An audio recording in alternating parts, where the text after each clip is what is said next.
મને આમ એમ કરીને આમ કહે ને એટલે હું એવું કહું મારો સમય હોય ને કંઈક ને કીધું છે કે જજે અહીંયા ગાડી હશે અને અહીંયા ગાડી ફોટો પાડીને લાવજે પણ હારા ફોટો પાડીને નહીં લાવતા મેં એવા પ્રમાણ આપ્યા છે ભલે આ તારા પેઢીનો પૂર્વજ છે અને રાજી થયો હોય તો જજે જૂનું ઘર ગોતજે ને અહીં ટોકરો મળશે તો હું માતા બોલીશું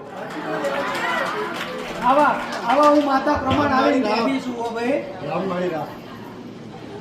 જ્યારે વાતો નહીં કરી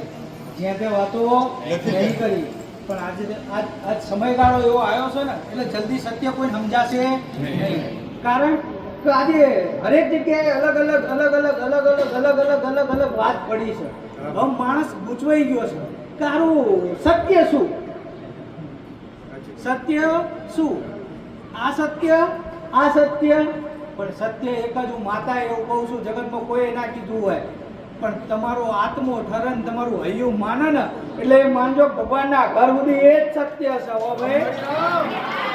કોઈ એમાં મારી વાતમાં તમને આનંદ આવતો હોય તો એ સત્ય છે કાં તો કોઈ બીજાની વાતમાં આનંદ આવતો હોય તો એ સત્ય છે હો ભાઈ માતા એવું નહીં કહેતી હું બોલું એ જ સત્ય છે રસ્તો એક જ છે સ્થળ જવાનું એક જ છે બસ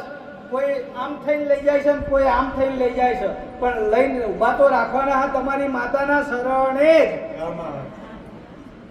જ જગતમાં અમે બોલતી માતા છીએ ને તો ઊભા તો રાખવાના છે છેલ્લે તમારી માતાના શરણમાં જ પણ કોઈને લઈ જવાનો રસ્તો અલગ છે એટલે રસ્તા જુદા પડે એટલે કે અમે તો આ રસ્તે નતા આયા નહીં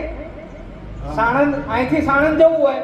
તો અહીંયા થઈને મોતીપુરા થઈને રસુલપુરા થઈને રૂપાવટી થઈને વડોદરા થઈને વડનગર થઈને સાણંદ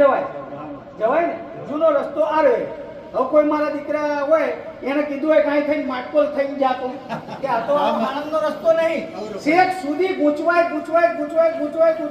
શેખ આણંદ પહોંચે એટલે સારું રસ્તો અલગ હતો પણ આપણે તો પહોંચી ગયા હો એટલે એ ગૂંચવણ થાય છે ને પણ એ હું કાઢી નાખીશ